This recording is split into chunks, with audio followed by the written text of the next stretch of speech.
kandi nkanabamenyesha yuko ntari umwana kora ko benshi barakunda kuvuga ko ndi umwana so murakoze tugira amahoro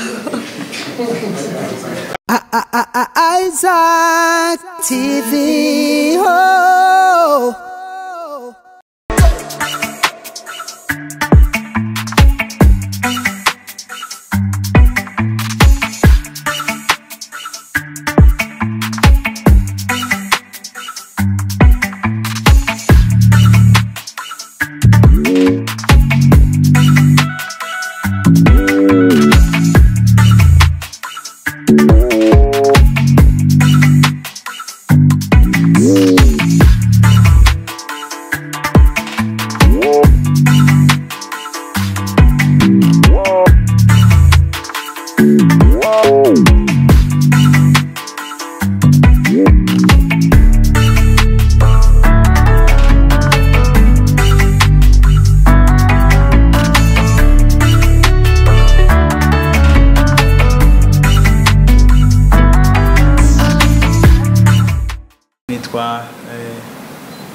Sindi Umwana abasanzwe mpagarariye gisata kijejwe ubudandaji no kumenyekanisha ibikorwa muri Castel. Hano turi kumwe kandi na muyobozi ajejwe ivy'ubuhinga Enoch Lukusa, akaba ariwe asanzwe imisi yose akurikirana ibikorwa bijanye n'ubuhinga hano muri Castel. Ego turafise kandi n'umuririmvyikazi ari hano, muraza kumva mu kandi kanya tubashikiriza ivyo nkuko mwayivuze. Mugabo reka rero nkuko turi hano tumanze tubabwire Castel icari cyo muri rusangi kugira ngo umuntu wese ari hano ashobore kumenya yongere atahure muri rusangi Castel mbega n'igiki. Uno munsi Castel ni igisata cyo guhanahana amafaranga, kuriha ibidandazwa, kuriha amafagitire, kuriha imishahara biciye muri telefone ngendanwa. Telefone ngendanwa, telefone nini, telefone ntoya, kubakoresha amatelefone bakunda kuvuga ngo telefone Android cyangwa telefone ntoya. Ni gisata rero cyaje kugira ngo gifashe umwene gihugu kugira ngo ashobore kubika, ayongere abikure, hanyuma ashobore kurungikira umugenzi, ashobore kuriha ibidandazwa, ashobore kuriha amafagitire akoresheje iyo telefone nkuko nari mpejeje kubibabwira. Castel rero ikorana n'imihora isanzwe ikorera hano mu gihugu cyacu ciza cy'u Burundi yose. Umuhora wa Econet Leo, umuhora wa Limiter n'umuhora wa Onamobe. Iyo mihora yose turakorana. Umuntu akeneye kuba umunwanyi cyangwa gukoresha Castel afise umuhora umwe muri iyo arashobora gukoresha ico gisata cyacu kandi agashobora kubona yuko ari gisata ciza cyaje kugira ngo gifashe umwene gihugu gushobora kudasubira kugendana amafaranga menshi mu mifuko cyangwa kudatonda imirongo mu mabanki nkuko usanga tugenda turayibona. Castel rero ifise rero ico twita code yayo yisangije na kanyenyeri amajana 429 akadirisha, akanyenyeri amajana 429 akadirisha. Umuntu wese mbere akaradukurikira naho yoba taraba umunwanyi wa Castel ngo ayikoreshe, afise telefone iyo ariyo yose yoshobora guca yinjira gafyonda kanyenyeri amajana 429 akadirisha, acabona yuko bamubwira yuko yokwegera ibiro bimwegereye kugira ngo ashobore kwiyandikisha, ashobore kuba umunwanyi wa Castel. Castel rero yaje kugira ifise akamaro kanini uno musi. Ubwa mbere mwumvise ikintu kidasanzwe yazanye nuko Castel ikoresha imihora yose. Aho umuntu aenda kuvuga ngo carte sim ngoma ndayihindure ngo ngende nguri yindi ngo nari mfise zibiri ngo mbenga ngo ngoma nguri ya gatatu, oya ivyo ntibikenewe, ukoresha carte sim ufise. Hama muri carte sim kuri carte sim muri kurakoresha hariho akamaro kanini kadasanzwe nk'abantu bakunda kugura amayinite. Ufise ico bita ama electronique, amahera muri Castel. Ufise amahera muri Castel wayuguruje muri Onamobe, waruguruje muri Econet Leo canke muri Limited, umuhora wari wose wugurujemwo Castel uri kuragura amayinite ushobora guhereza amayinite umuntu uwo ari we wese umwe mu muhora yose iba nk'uje nuguruje castel kuri ona mobe ukaza kumusaba amayinite ufise connect leo ndayaguhereza cyangwa ufise carte sim ya ona mobe ndayaguhereza. Castel rero yaje kugira ngo ifashe uno munsi abarundi n'abanyamahanga baba hano mu gihugu ikintu gikomeye ubwa mbere kugabanya abantu baja mu mabanki batonda imirongo uti kubera iki kubera yuko muri Castel uno munsi turashobora guhuza ikonte yawe muri Castel ni banki canke ishirahamwe ryo kuziganya no kuguranana microfinance tuba turiko turakorana uno munsi ivyo rero muri Castel birakorwa hari ama microfinance turiko turakorana hariho izishika 10 turiko tura mu vy'ubuhinga bariko baratunganya neza kugira ngo ivyo basanzwe bakora tubishire mu buhinga bwacu dushobore gukorana mugabo hari izimaze gukora nka Sopeke uno munsi abantu basanzwe bafise amakonte muri Sopeke bashaka kurotira mbere ku mugoroba n'umuntu adandaza agacafata amahera yiwe akayakura muri Castel akashira muri konte yibanki yiwe ni ikintu rero cyaje kidasanzwe ku buryo ku mugoroba ukeneye gushobora gukoresha amafaranga yawe ukagenda ku botike bafise Castel ugakura amahera mu ibanki mu konte yawe ku ibanki ukayazana ukashira kuri Castel hama gacugenda ukambwira mu agent boutique cyangwa mu agent sirikira bajya abantu batembera badandaza ama electronique cyangwa ama unité ati nagomba kurotira. Ikindi kintu gikomeye Castel irafise ico yaje gufasha ku gihugu Castel yaje kugira ikiratanga akazi kugwaruka rutari ruke mu gihugu cyacu cy'u Burundi ciza dufise Castel irafise abantu abakozi uno munsi barenga hafi 75 iri kirakoresha hariho nabandi bariko bakwiragira mu gisagara hagati no mu gihugu hagati kandi uno munsi Castel ifise mu ntara zose iri kiragira abayiserukira. Rero ni bande bakorana na Castel. Castel ifise umugwi wa mbere witwa abakiriya abo twita aba consommateur ni jewe ni wewe n'uwari we wese akunda kubika akabikura karungika akariha amahera y'ishura akabidandazwa wowe nawe arakorana na Castel.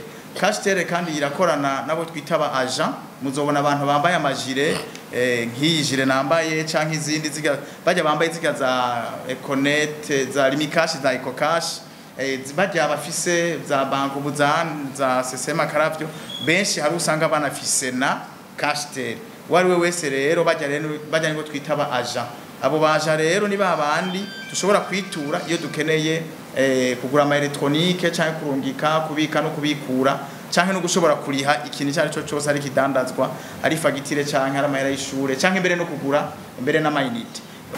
Banyakubahwa murongoye Elise Company Elise Business Company batumire bahire umwe wese n'icubahiro ciwe tugira amahoro. Ndabashimiye cyane mwese mwashoboye kwitaba buno butumire. Jewe Ines Ragwel kubatanzi muririmbyikazi murundikazi abanashoboye kwizerwa guserukira Castel igisata kijanye no nitumantumana ko amakuru muri telefone ngendanwa nkabangiye gukorana nabo ibikorwa byo kumenyekanisha ama service ya Castel. Ndabashimiye kwitaba runo rubanza rwacu nogera ndabasaba gushikana kure buno butumwa cyane cyane ku barundi abakunzi b'umuziki donc abarundi bose muri rusange hama kanatsinda iterambere n'igizina murundi wese koroherezwa itumatumanako ry'amafaranga biciye ku telefone iterambere ry'izina murundi wese iterambere ku barundi twese. So mbasaba kushigikira nkuko mwama mubikora nkabashimira umwene mwama mufata ku mugongo kuntuza mu bikorwa byanje by'umuziki. Mboneyeho n'akajye ko kubabwira yuko igikorwa canje c'indirimbo izosohoka vendredi kandi nkanabamenyesha yuko ntari umwana kora ko benshi barakunda kuvuga ko ndi umwana. So murakoze tugira amahoro. Uno munsi rero turi hano kugira ngo tubashikirize ku mugaragaro umwe mu badasanzwe bagiye kudufasha mu gukora ibikorwa bijanye no kumenyekanisha castel. Abantu benshi barakunda kuba babizi kubimenya, barabita aba brand ambassador, no ambassadeur de marque agiye kudufasha kugira ngo castel ishobore kumenyekana haba hano mu gihugu cacu, mu makungu, mbere akaba aziwe azoza aradufasha kugira ngo ibikorwa castel ikora bishobore kuboneka neza ku mbuga zacu, imbuga ngurukana bumenyi za Instagram, turafise za Facebook, turafise amasite web, turafise uko dusanzwe dushobora kumenyekanisha ibikorwa byacu mu bijanye no gutuma tumanako. Iki gikorwa rero akaba agiye kugikora nkuko yizigiwe na castel nk'umuririmbyi mu artiste adasanzwe. Castel ikaba yararavye ikihweza neza igasuzuma ingene asanzwe abikora, ingene asanzwe aririmba, nubwo ari karabivuga uko abikora, ingene bashobora kumuvuga baravye apparence yiwe. Ariko uno munsi castel yararavye icyo ashoboye, irabona yuko afise ubumenyi budasanzwe kugira ngo ashobore kuza araserukira castel mu bikorwa bidasanzwe, haba mbere no mu birori bitandukanye castel byose izorganiza, haba hano mu gisagara ca Bujumbura no hagati mu gihugu. Ukazosanga ari we abihagararira cyane muri ibikorwa byacu byo kwimenyekanisha. Rero ejo na hirya ejo aho abadukurikirana bazomubona ariko aramenyekanisha ibikorwa byacu bya castel, bazomenye yuko ariko arakora igikorwa afitiye uburenganzira, igikorwa azoba yahawe na Elise Business Company ikora ku izina rya castel, kuko ariyo no commercial dukoresha kugira ngo dushobore kudandaza produits zacu. Rero uno munsi nkuko twabibabwiye, murazi yuko igikorwa cyose iyo kiriko kirakogwa kigira amasezerano. Nivyo mu kanya rero duhava duca dukora kugira ngo tugishire ku mugaragaro, kibe igikorwa ciza, igikorwa citeka, igikorwa kidasanzwe, kugira ngo nawe nyene avuga ati burya rero ndiko ndakorera ishirahamwe rimeze neza, rihagaze neza kandi ryampaye igikorwa go rinyizeye. Nshaka umuririmvyikazi,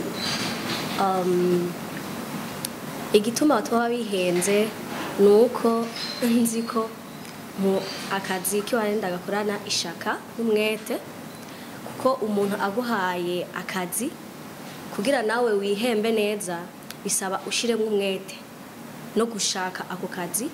So baremesha ko batihenze gutora Nshaka, kandi ndabifashijemwo na fan base afise abantu abafana banje ya abajournaliste bahora bamfasha, aba promoteur bose muri rusange, abantu bo muri industry, byose bizoshoboka.